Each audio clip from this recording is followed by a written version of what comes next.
dispensa apresentação, mas só para manter o protocolo, se você que não conhece, Reverendo Maia é pastor presbiteriano, amigo da nossa igreja, sua família é membro aqui, a Fran, as crianças, diretor da Missão Mais, missão de apoio à igreja sofredora, colaborador no nosso ministério, junto à juventude e outras áreas, departamento de missões, está sempre aqui, mas ele está sempre sentadinho ali com a Fran.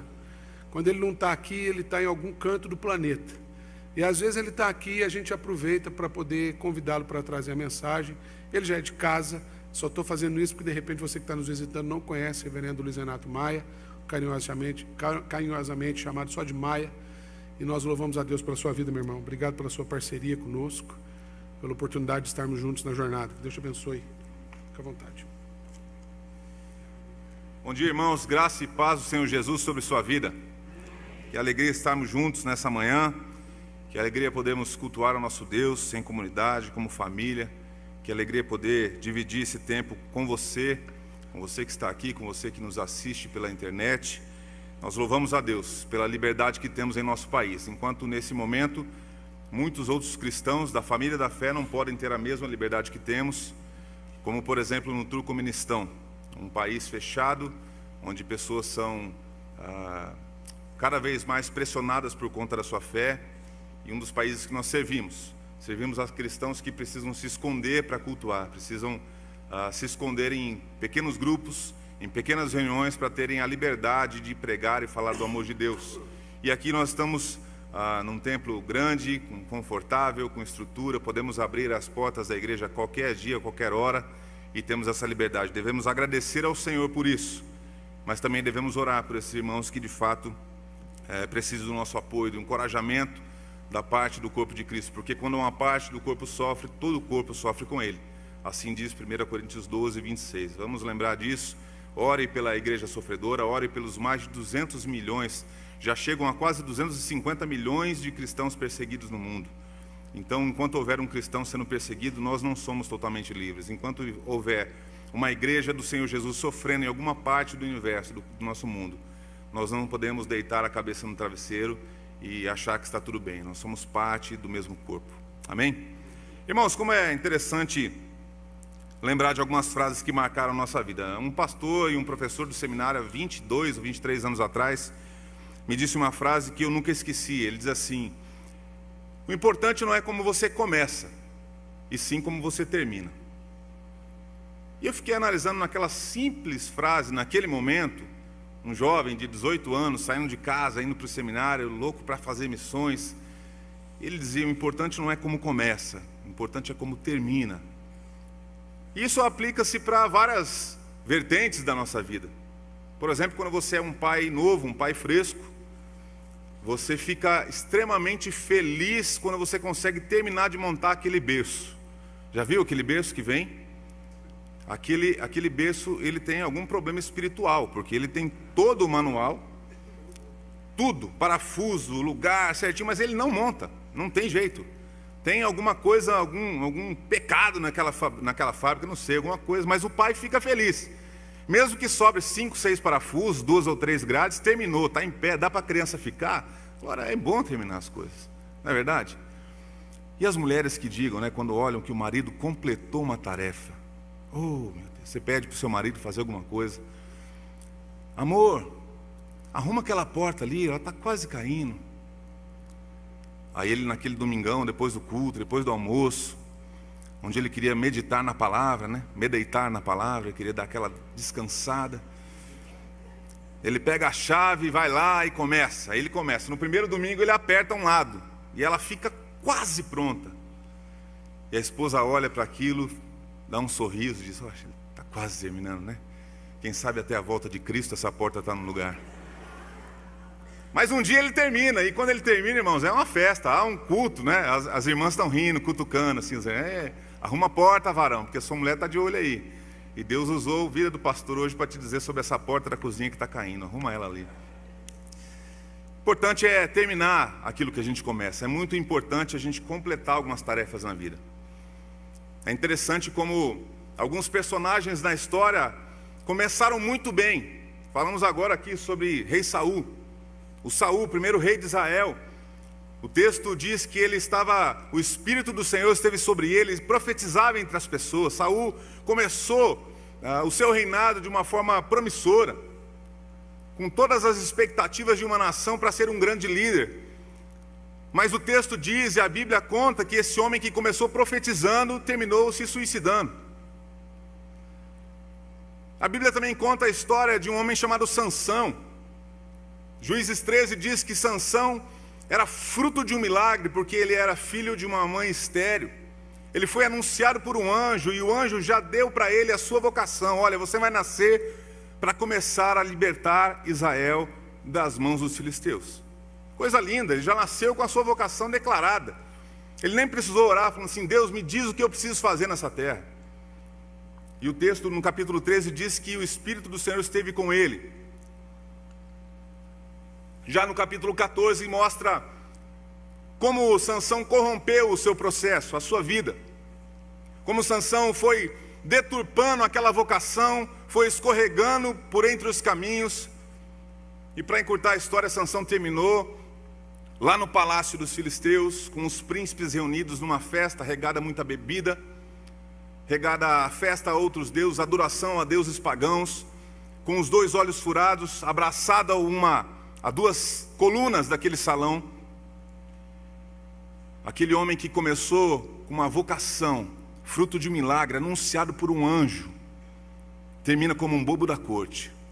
O importante não é como começa, e sim como termina. É certo que o texto conta que quando Sansão derruba as colunas daquele lugar, ele matou mais pessoas naquele dia do que em toda a sua vida.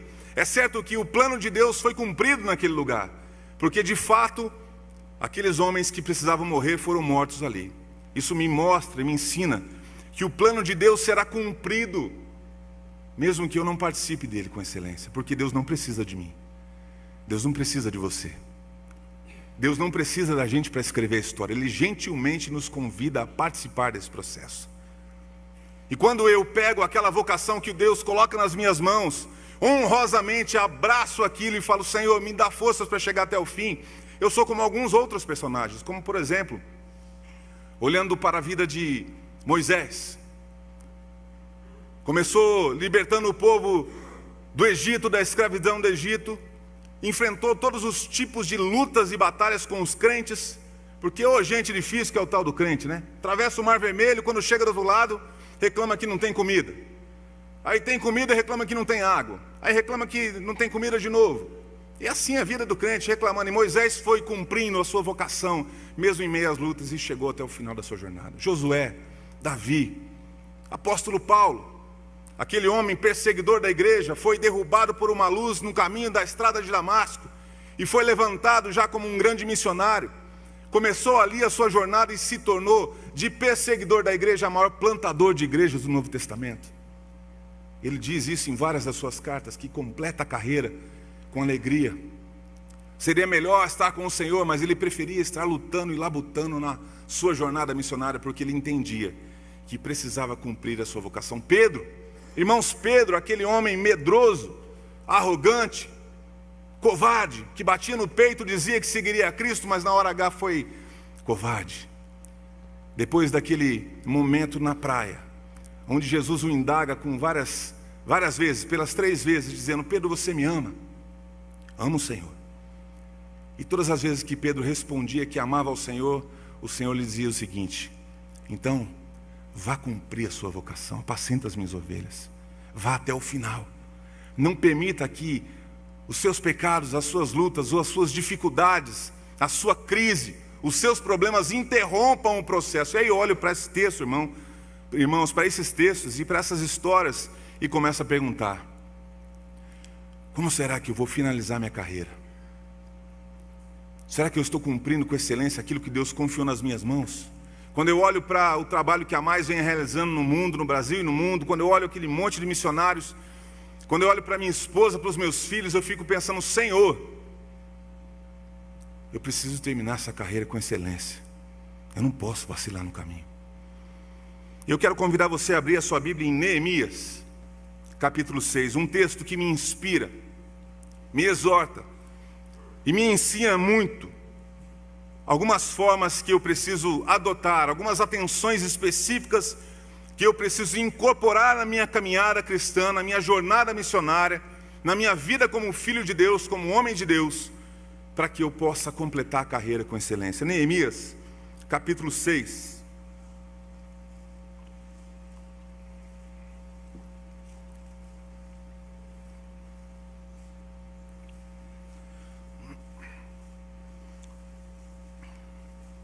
Tendo ouvido Sambalate, Tobias, Gesem, o Arabe e o resto dos nossos inimigos, que eu tinha edificado um muro, e que nele já não havia brecha nenhuma, ainda que até este tempo não tinham posto as portas nos portais, Sambalate e Gesem mandaram dizer-me: vem, encontremo-nos nas aldeias e no vale de Ono. Porém, intentavam fazer-me mal. Olha o que diz o verso 3, irmãos. Enviei-lhes mensageiros a dizer: estou fazendo grande obra, de modo que não poderei descer. Por que cessaria a obra enquanto eu a deixasse e fosse ter convosco? Deixa aberta a sua Bíblia, por favor. Contextualizando a vida de Neemias, todos sabemos que ele era copeiro do rei, estava com uma vida estável, estabilizada, tinha o seu trabalho, tinha as suas atribuições, tinha uma vida confortável, tinha um cargo de respeito. A história conta que apenas a rainha e o copeiro tinham acesso irrestrito ao rei. Era um homem que naturalmente poderia estar com a sua vida ganha. Mas quando ele descobre que havia parte do seu povo que ainda estava em Jerusalém, necessitando de alguém, necessitando de ajuda, de apoio, quando ele descobre que havia entre os seus antepassados pessoas que estavam carentes de ajuda, ele decide ser a resposta. Neemias decide sair do seu lugar estável, do seu lugar confortável, do seu banco confortável, do seu ar-condicionado, da sua TV, da sua realidade, seja ela qual for no seu tempo, mas ele decide mover-se em direção à crise. E ele bate no peito e diz assim: Senhor, me dá a graça de ser resposta a essa crise. Eu quero fazer um adendo aqui, irmãos, que muitas vezes nós oramos pelas mazelas do mundo. Muitas vezes nós oramos pelas necessidades do mundo, oramos pela causa missionária, oramos pelos os milhares de povos ainda não alcançados. Mas nós não devemos fazer uma oração a qual nós não estamos dispostos a sermos resposta. Eu não posso orar por uma causa e não me disponibilizar para respondê-la. Neemias orou ao Deus do céu, chorou. O texto lá no capítulo 1 e 2 conta que ele ficou mal com aquela situação, por saber que Jerusalém estava derrubada, vulnerável, as pessoas em crise e em grande miséria. Ele chorou, orou e se disponibilizou. O texto conta ao decorrer dos próximos capítulos que ele liderou um povo, encorajou um povo e reconstruiu os muros. Uma cidade sem muros era uma cidade vulnerável, era uma cidade que estava economicamente falida, uma cidade que tinha riscos e perigos iminentes o tempo todo. Não havia paz e sossego, não havia como reconstruir. Se não houvesse a reconstrução do muro, muito menos a reconstrução emocional, as perspectivas renovadas, sonhos das famílias. Neemias se dispôs. E já nesse capítulo 6, quando nós começamos a ler os primeiros versos, nós vemos que ele já estava na fase final da obra. E é na fase final da obra, irmão, é quando falta aquele último parafuso, lá naquele berço, ou naquela porta da cozinha que você vai arrumar hoje, domingo à tarde. Quando falta o finalzinho, quando as coisas estão quase terminando, é o lugar onde nós devemos ter mais atenção. Esse princípio ele se aplica para várias coisas na vida. Não sei se você já ouviu uma pesquisa que a maioria dos acidentes de trânsito nas estradas brasileiras acontecem quando a pessoa que se acidenta está chegando já no final da sua jornada. Já no final da sua jornada, a viagem está quase chegando no fim. A sensação de que o dever está cumprido, a sensação de que a coisa está acontecendo, a gente parece que dá aquela esmorecida, dá aquela relaxada, e é onde o risco maior bate em nossa porta. O texto conta que quando Neemias estava terminando o processo, alguns homens, Sambalate, Tobias, Gesem, o Arabe, homens que foram levantados para tentar interromper o processo. Não havia no Império Persa e os governos ao redor de Jerusalém interesse em que Jerusalém fosse reconstruída. Não havia interesse em que o povo fosse fortalecido. Não havia interesse que Jerusalém se tornasse de novo uma grande potência. Sambalate era um governador de Samaria, ao norte de Judá. Tobias era governador de Amon, ao leste de Judá. E Gesem, um arábio, era líder de grandes exércitos ao sul de Judá. Esses homens se reuniram e insistentemente tentavam acabar com o plano do povo de Israel, liderado por Neemias, para a reconstrução. E o texto diz, o versículo 3, o primeiro princípio que eu tento aplicar para a minha vida, irmão, para que eu possa completar a minha carreira com excelência e chegar ao final dela celebrando que eu cumpri aquilo que o Senhor confiou nas minhas mãos. O primeiro princípio que eu aprendo aqui está no versículo 3. Estou fazendo grande obra, de modo que eu não vou descer. Neemias mostrou um foco total e absoluto naquilo que Deus o chamou para fazer. Neemias determinou em seu coração e em sua mente que nada o tiraria daquele propósito. Deus me tirou lá da casa do rei. Deus me tirou da minha função de copeiro, me trouxe aqui em Jerusalém para a reconstrução desses muros, e não há nada que vá me tirar desse propósito. Se você for olhar o capítulo 5, diz que Neemias, junto com os seus soldados, seus servos e os homens que ele arregimentou para a luta, dormiam com as suas roupas e com as lanças nas mãos. Eles estavam preparados para qualquer momento serem atacados, então eles não queriam interromper o processo, iriam até o final. Irmãos, como está o foco da nossa vida? Como é o seu foco? Como é o meu foco? O nosso foco como servos de Deus, como igreja do Senhor Jesus? Como que nós olhamos para aquele alvo final, que é o Senhor Jesus, a glória do nome dele, a expansão do seu reino, e como nós focamos nisso no nosso dia a dia? Há um texto muito forte em Hebreus capítulo 12, e o autor da carta aos Hebreus estava incentivando cristãos que estavam esmorecendo pelo caminho, estavam perdendo o foco, estavam querendo voltar à antiga religião, desistir da vida com Cristo. E Hebreus capítulo 12, logo após de falar dos grandes heróis da fé, diz assim: portanto também nós, visto que temos a rodear-nos tão grande nuvem de testemunhas, desembaraçando-nos do peso e do pecado que tenazmente nos assedia, corramos com perseverança a carreira que nos está proposta, olhando firmemente para quem? Para o autor e consumador da nossa fé, que é Jesus. Irmãos, como existem barreiras, existem personagens na nossa vida que tentam nos tirar do foco. Alguns são silenciosos, nossas crises emocionais, nossos temores, nosso medo do amanhã. O Brasil entra em crise financeira e nós perdemos o foco. Acontece um problema aqui na nossa família e nós perdemos o foco. Acontece uma crise no casamento e nós perdemos o foco. Acontece um problema com o nosso filho e nós perdemos o foco. Como o pastor Davi, reverendo Davi, disse muito bem aqui, todas as coisas que acontecem em nossa vida emanam da nossa relação com Deus, da nossa confiança nele, do nosso foco naquilo que ele nos chamou para fazer. Porque se nós o obedecemos, olhamos para ele firmemente, tudo que está ao nosso redor vai emanar dessa relação. Você vai ter problema, mas ele não vai tirar do foco. 2014 bateu um câncer na nossa vida. Minha esposa teve um câncer de mama, 33 anos de idade, 2 filhos pequenos, um marido que mal sabia fazer miojo.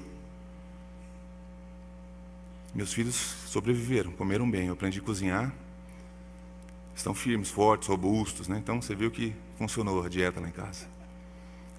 Irmãos, todas as formas possíveis passaram na minha mente dos problemas que poderiam advir depois que nós recebemos a notícia de um câncer. Mas Deus ministrou ao nosso coração que nós precisávamos manter o nosso foco. Eu disse: Senhor, nós somos missionários, deixamos nossa vida, estamos aqui servindo ao Senhor, por que isso? Mantenha o foco, o resto eu cuido, mantenha o foco. Neemias disse: eu não vou parar a grande obra que o Senhor confiou nas minhas mãos, eu não devo parar, eu vou continuar. Eu vou bater no peito e dizer: nada vai impedir que eu termine aquilo que o Senhor confiou nas minhas mãos. Irmãos, ainda hoje, ou quem sabe amanhã cedo no seu trabalho, na sua faculdade, centenas de coisas vão tentar tirar o seu foco. Centenas de pessoas vão cruzar o seu caminho. Centenas de pensamentos invadirão você, o seu coração, sua mente. Não perca o foco daquilo que o Senhor te chamou para fazer. E o texto continua nos ensinando, versículo 4. 4 vezes me enviaram o mesmo pedido, eu, porém, lhes dei sempre a mesma resposta. Então, Sambalate me enviou pela 5ª vez o seu moço, o qual trazia na mão uma carta aberta e o teor seguinte: entre a gente se ouviu, e Gesem diz que tu e os judeus intentais revoltar-vos, e por isso reedificas o muro. E segundo se diz, olha a fofoca, né? Olha a fofoca. E segundo se diz, queres ser o rei deles. E pusestes profetas para falarem a teu respeito em Jerusalém, dizendo: este é rei em Judá. Ora, o rei ouvirá isso.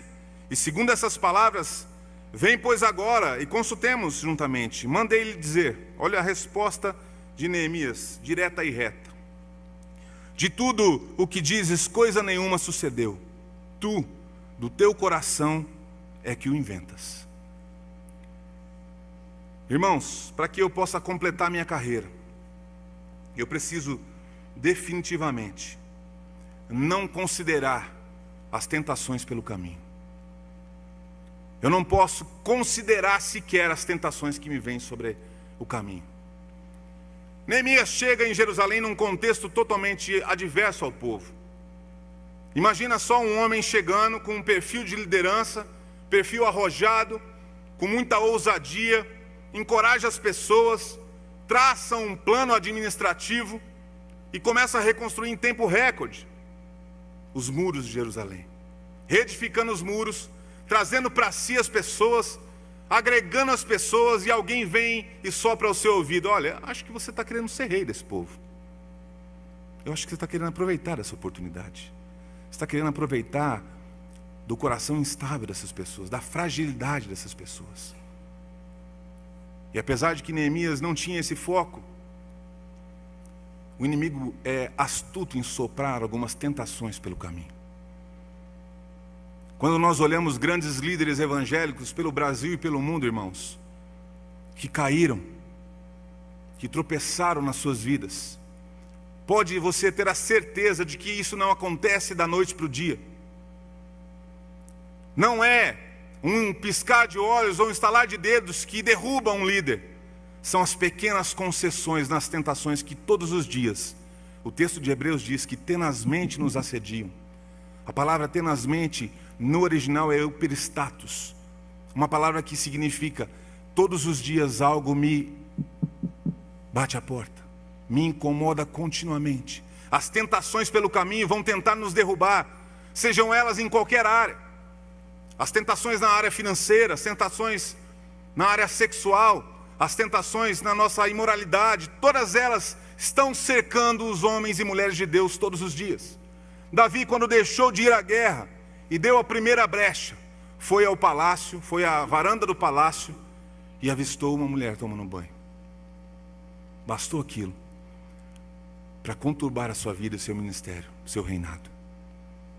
Bastou fazer uma pequena concessão. Quais concessões nós temos feito? Quais tentações que têm batido as nossas portas todos os dias, tentando nos cercar para derrubar o propósito de Deus na nossa vida, irmãos? Quantos homens caem porque começam a fazer pequenas concessões com outras mulheres? Uma troca de olhar, uma palavra de carinho, um incentivo, um elogio. Quantos líderes caem porque começam a negociar? Se você observar a história de líderes, e aqui eu não preciso citar nome, você já vai logo pegar no ar líderes que se corromperam financeiramente, usando o evangelho para isso. Se você estudar a história desses homens no começo, eles tinham um propósito puro, convicto, baseado na palavra. Sérgio Cabral, ex-governador do Rio, quando foi a um depoimento, disse: eu não soube lidar com poder. Lembra disso? Era muito dinheiro. Eu não soube lidar com poder. Irmãos, inúmeras tentações derrubaram homens e mulheres ao longo da Bíblia, ao longo da história da Bíblia. Mas existiu um homem na história que foi tentado. E o nome dele é Jesus Cristo. E as tentações foram diretas, pessoais, com o intuito de derrubá-lo do propósito a qual ele tinha vindo ao mundo. Você, filho de Deus, pede que essas pedras se transformem em pão. E ele responde: nem só de pão viverá o homem. Você é filho de Deus, então pule daqui. Os anjos vão te proteger. Não tentarás e não colocarás o Senhor Deus à prova.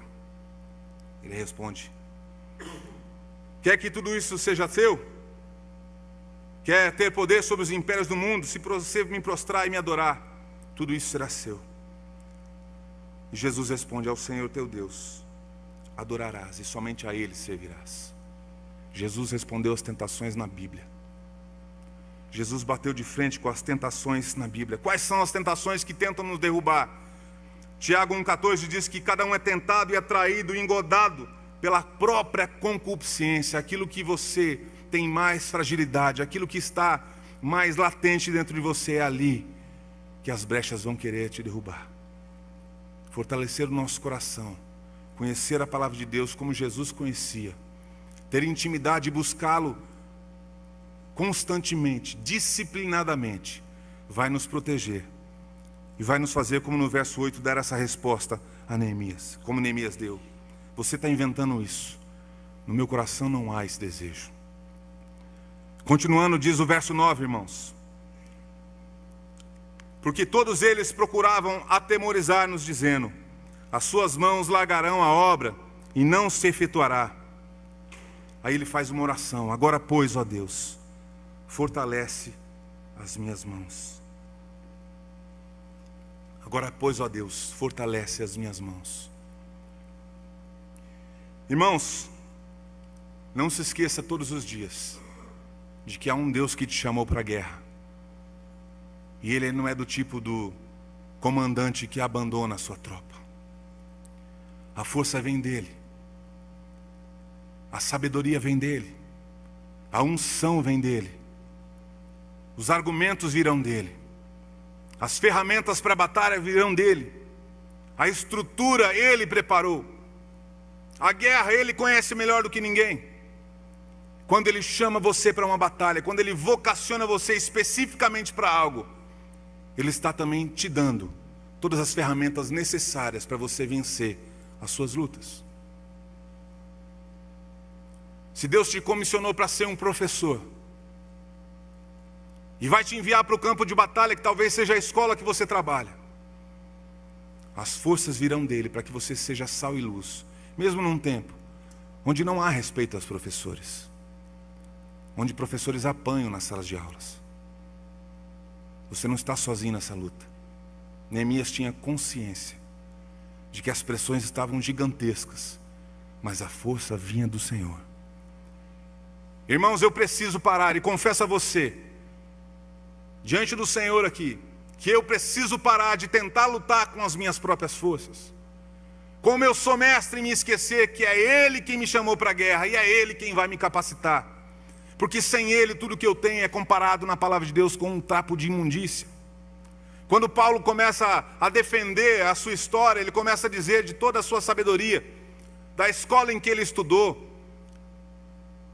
Ele era um homem respeitado, era um homem temido, era um homem que tinha experiência, tinha um nome a zelar.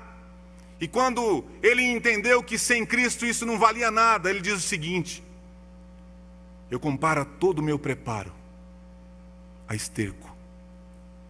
Sem Cristo, o que eu tenho é esterco.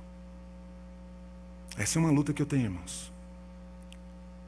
Muitas vezes eu encho a boca para dizer: eu tenho mais de 20 anos de ministério, acho que eu já sei alguma coisa, eu não sei nada. E todas as vezes que eu faço isso, esquecendo que a força vem do Senhor, eu me dou mal. Me dou muito mal. Neemias tinha consciência de que ele estava ali porque o Senhor havia o fortalecido para essa batalha. Versículo 10. Tendo eu ido à casa de Semaías, filho de Delaías, filho de Meetabel, que estava encerrado, disse ele: vamos juntamente à casa de Deus, ao meio do templo, e fechemos as portas do templo, porque virão matar-te.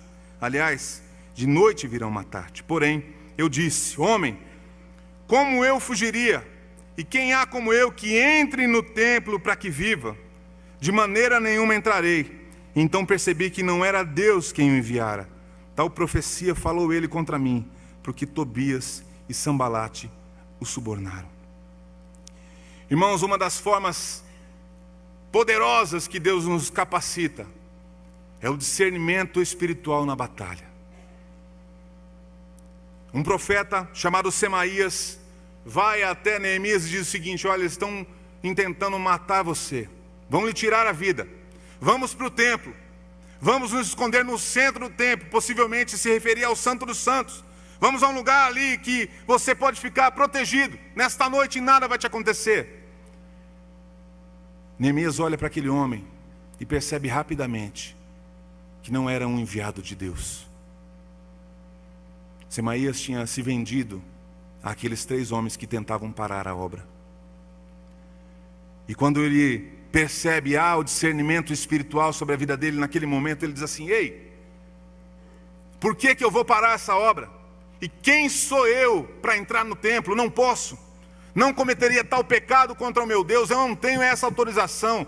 Deus me chamou, foi para reconstruir os muros, nada mais. E eu vou continuar firme naquilo que Deus me chamou. Isto é engano, isso não vem da parte de Deus. Irmãos, discernimento espiritual na vida é tudo. Ter intimidade com o Pai para que os seus olhos espirituais estejam aguçados, muito mais do que os seus desejos, cobiças ou interesses pessoais. Quando o nosso discernimento espiritual está minimizado na vida, os nossos olhos carnais cobiçam as coisas, cobiçam cargos, cobiçam oportunidades. Quando os nossos olhos carnais estão muito mais aguçados do que os nossos olhos espirituais, tudo que eu enxergo é aquilo que vai me favorecer, aquilo que vai resolver o meu problema. E eu deixo de lado aquilo que Deus me chamou para fazer. Neemias tinha convicção. E olha o que diz o versículo 13: para isso o subornaram, para me atemorizar, para que eu assim viesse a proceder e a pecar, para que tivessem motivo de me inflamar. Versículo 14: lembra-te, meu Deus, de Tobias e Sambalate no tocante a essas obras, também da profetisa Noadia e dos demais profetas que procuram atemorizar-me. O discernimento espiritual fez Neemias lembrar que ele estava numa batalha que era travada no campo espiritual. Quando o apóstolo Paulo começa a falar, naquele trecho que ele fala sobre o espinho na carne, ele estava defendendo o seu ministério diante de falsos apóstolos.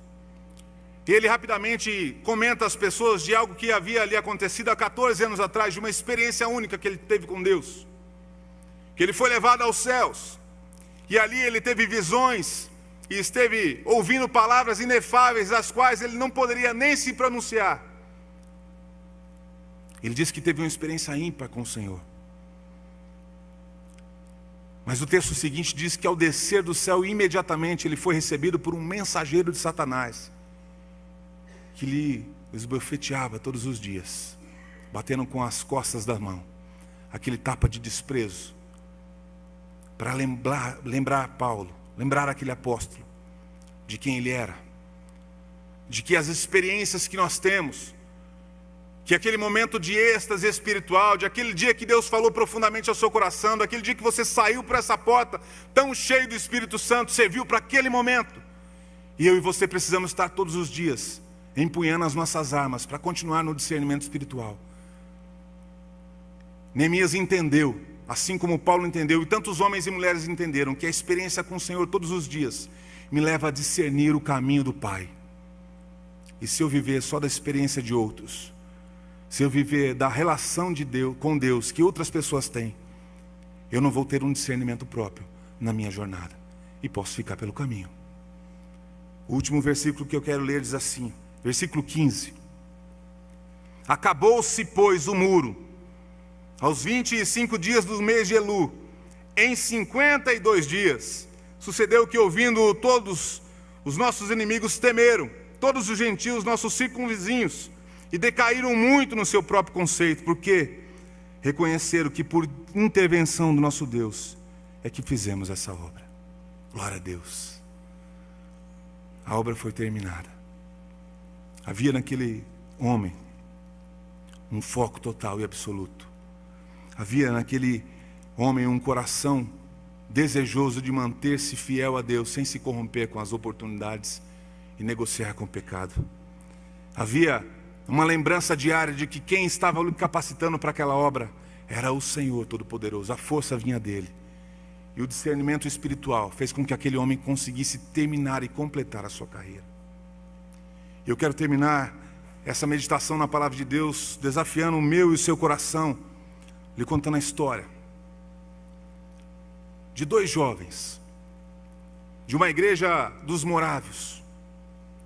O movimento dos morávios era um movimento de refugiados que se estabeleceu na Alemanha, hoje a atual Alemanha. Um movimento missionário que começou poderosamente, liderado por um homem muito piedoso, chamado Conde Zinzendorf. Esse homem tinha no seu coração envolver a sua igreja com a vocação do reino de Deus, que era compartilhar a missão, a obra missionária pelo mundo. Aconteceu através de um movimento de 24 horas de oração por 100 anos, de forma ininterrupta. Sabe o que é isso, irmão? Um movimento de uma igreja cristã que orou 24 horas por dia, por 100 anos de forma ininterrupta, para que Deus os capacitasse para o envio missionário. Mais de 2.000 missionários foram enviados pelo mundo. Até hoje não há uma igreja, um movimento missionário tão forte e tão eficaz como a história da igreja moraviana. Se você não conhece os morávios, por favor pesquise. Você será impactado por várias histórias e testemunhos de homens e mulheres que marcaram a história. Mas eu quero lembrar você dos 2 primeiros missionários desse movimento. 2 jovens descobriram uma ilha ao sul da Índia. E descobriram que ali havia um homem que era dono daquele lugar, daquela terra, e ali haviam quase 3.000 escravos. E esses homens estavam ali pelo resto das suas vidas trabalhando sem a oportunidade de conhecer nada além daquela ilha.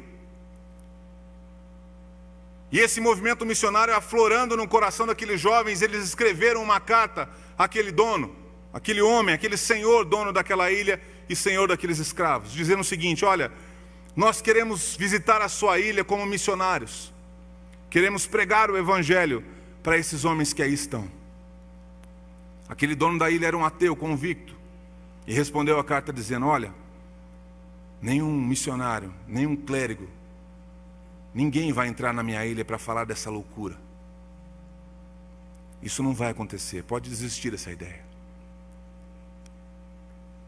Quando esses jovens, os 2 jovens receberam essa carta, ficaram preocupados, então oraram ao Senhor e responderam a carta, dizendo o seguinte: olha, então, será que nós podemos nos vender como escravos para morar na sua ilha?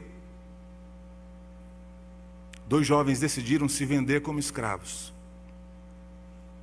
2 jovens decidiram abdicar das suas vidas. 2 jovens decidiram abrir mão da sua estrutura. 2 jovens como Neemias saíram dos seus palácios, saíram do seu conforto, saíram da sua religiosidade e decidiram entregar a sua vida e completar uma carreira, mesmo que aquilo lhe custasse tudo. O que era mais precioso, a sua própria vida. Aquele dono da ilha respondeu a carta dizendo que sim. E com o dinheiro do preço da venda daqueles 2 jovens, eles se prepararam para a viagem, compraram a passagem. E você imagina como foi o culto de despedida naquela igreja. Como ficaram os familiares daqueles 2 jovens, olhando aqueles meninos, entrando em um barco, saindo em direção a uma ilha, sabendo que nunca mais veriam seus filhos, nunca mais veriam os seus familiares. E entre choros, lágrimas, muita tristeza, talvez um misto de orgulho, mas de tristeza, enquanto o navio estava andando, se distanciando, a navegação começava, aqueles jovens levantaram e disseram uma frase que virou uma frase honrosa dentro do movimento moraviano: que o cordeiro que foi imolado receba a recompensa pelo seu sacrifício. Que o cordeiro que foi imolado receba a recompensa pelo seu sacrifício. Isso é cumprir a vocação, irmãos, sem olhar para nada. Isso é entender que a vida só tem sentido quando nós vivemos para a glória de Deus e para servir o próximo. Talvez você não foi chamado para ser vendido a uma ilha, mas Deus confiou algo em suas mãos. Deus confiou algo em minhas mãos, e nós precisamos completar a carreira. Não importa como, não importa o quanto isso custe, precisamos chegar até o fim dessa carreira. Eu quero convidar você em espírito de oração, ouvir essa canção que cantaremos. Se você conhece, pode cantá-la, fazendo dela a sua oração. Se você não a conhece, medite, ore ao Senhor, diga: Senhor, o que eu estou fazendo com a carreira que o Senhor me propôs? Deixe Deus falar ao seu coração, continuar falando ao seu coração, em nome de Jesus.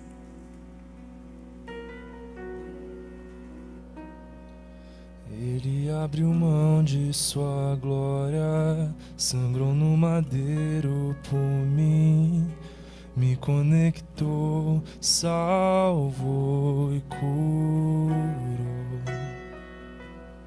Ele me deu um destino, uma capa e um pouco de vinho. Ele me deu unção, cajado e pão. Pôs um anel em meu dedo e me tirou o medo. Novas sandálias pra suportar o ID. Pôs um anel em meu dedo e me tirou o medo.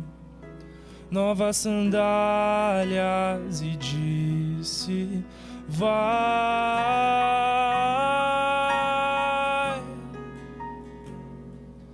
E eu me despedi dos meus pais. Eu queimei minhas carroças e eu afundei meus barcos no cais.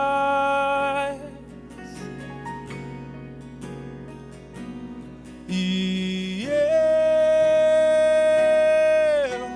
me despedi dos meus pais. Eu queimei minhas carroças e eu afundei meus barcos no cais.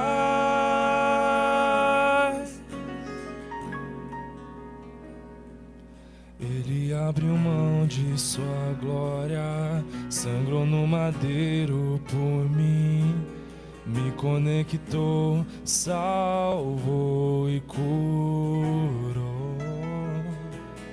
Ele me deu um destino, uma capa e um pouco de vinho. Ele me deu unção, cajado e pão. Pôs um anel em meu dedo e me tirou o medo. Novas sandálias pra suportar o ID. Pôs um anel em meu dedo e me tirou o medo. Novas sandálias e disse: vai.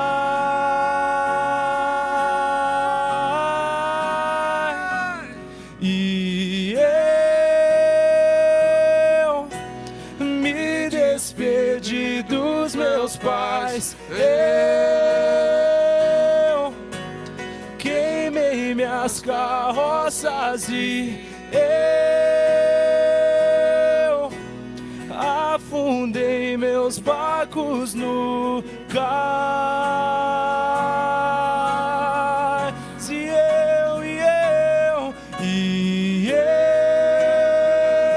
eu me despedi dos meus pais.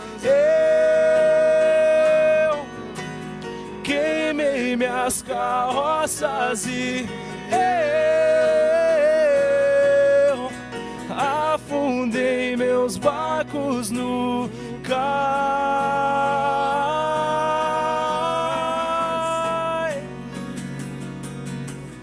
Pra onde eu irei se eu não tenho pra onde voltar? Só tenho você, Deus, palavra de vida eterna. Pra onde eu irei Se eu não tenho pra onde voltar, só tenho você, Deus, palavras de vida eterna. pra onde eu irei? Talvez Se eu não você tenho pra onde voltar. esteja lutando com a falta de foco, talvez algum pecado que está te distanciando de completar a obra. Talvez há dentro de você um desejo de romper com as suas próprias forças e você está ficando pelo caminho, esquecendo que as forças vêm dele. Talvez está faltando discernimento espiritual. Talvez, como eu, você se encaixe em todas essas alternativas. Mas nessa manhã eu quero orar. Quero orar por mim, quero orar por você, quero orar por você que está em casa. Quero orar para que Deus nos ajude, para que assim como Neemias nós possamos completar a obra que o Senhor nos confiou. Para que assim como Neemias, eu e você possamos celebrar, porque irmãos, não tem para onde fugir. Só Ele tem as palavras de vida, Ele que nos deu vida, que nos vivificou e nos comissionou. Não há nada mais prazeroso, nada que complete mais a nossa vida do que estar no centro da sua vontade. Eu quero orar com você. E se você precisa nessa manhã dizer: Senhor, eu preciso refocar, eu preciso reajustar o foco da minha vida, você pode fazer essa oração comigo, ficando em pé no seu lugar, porque eu já estou em pé aqui no meu. Se você deseja refocar a sua vida, talvez lutar contra algum desses itens que nós aprendemos que Neemias desbravou na sua jornada. Se você quer dizer: Senhor, me ajuda a refocar, para que eu complete com excelência, fique em pé no seu lugar, do jeito que eu estou aqui. Você que nos assiste, você está desejoso também de recomeçar a sua jornada, ou realinhar a sua jornada com aquilo que Deus confiou nas suas mãos, faça conosco essa oração. Senhor, nessa manhã estamos aqui, muitas pessoas em pé, a começar em mim. Todos nós que aqui estamos em pé declaramos nossa fragilidade, declaramos, ó Deus, nossa instabilidade, declaramos, ó Deus, que o pecado muitas vezes interrompe o nosso foco, declaramos, ó Deus, que perdemos várias vezes o discernimento da batalha, porque focamos no lugar errado. Estamos em pé aqui declarando, ó Deus, que somos falhos, pecadores, miseráveis, sem Ti nada somos, e declaramos isso em alto e bom som, Deus. Mas também estamos em pé aqui para recomeçar. Obrigado, porque o Senhor é um Deus que não se cansa dos novos começos. Louvado seja o Teu nome por isso. E aqui estamos em pé para realinhar a nossa jornada, para realinhar o propósito do Senhor na nossa vida, para, assim como Neemias, romper com tantas barreiras que tentam nos tirar do caminho, para que juntos como igreja possamos marcar a história, marcar essa geração como homens e mulheres dispostos a completar a carreira proposta pelo Senhor, para que o Seu nome seja glorificado, para que outras pessoas Te conheçam, para que o Evangelho seja expandido por essa terra. Nós queremos orar, ó Deus, para que o Senhor não permita que esqueçamos essa palavra ao sair dessa porta, porque ao sairmos ali começa o nosso campo missionário. Hoje no nosso almoço familiar começa o nosso campo missionário, no nosso trabalho, na nossa faculdade, na nossa vizinhança, no condomínio, Deus, dentro do elevador, onde estivermos, ó Deus, ali é o lugar onde o Senhor tem nos comissionado para cumprirmos a obra que o Senhor confiou em nossas mãos. Obrigado porque o Senhor não precisa da gente, mas muito obrigado porque o Senhor nos confia essa obra. Muito obrigado porque o Senhor nos convida Então nos ajuda nessa semana que está começando, Deus. Derrama a tua graça sobre nossas vidas. Mesmo que seja preciso vender-nos, perder tudo o que temos, que possamos completar a nossa carreira para que outros te conheçam. No nome santo e poderoso de Jesus. Agora, irmãos, que a graça do Senhor Jesus, que o amor de Deus, o eterno Pai, que o poder, o consolo do Espírito Santo, a direção do Espírito Santo de Deus, seja com você, com a sua família. Deus Pai, Deus Filho, Deus Espírito Santo, opere abundantemente na sua vida nessa semana que inicia, para a glória do Senhor, para avivamento do nosso coração e para a expansão do teu reino, até que o Senhor venha, em nome de Jesus, amém. Louvado seja o nome do Senhor. Deus abençoe a sua vida. Dê um abraço em quem está perto de você e saia para o seu campo missionário, para a glória do Senhor, em nome de Jesus. Afundei meus barcos no cais,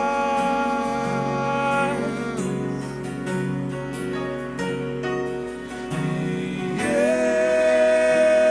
eu me despedi dos meus pais.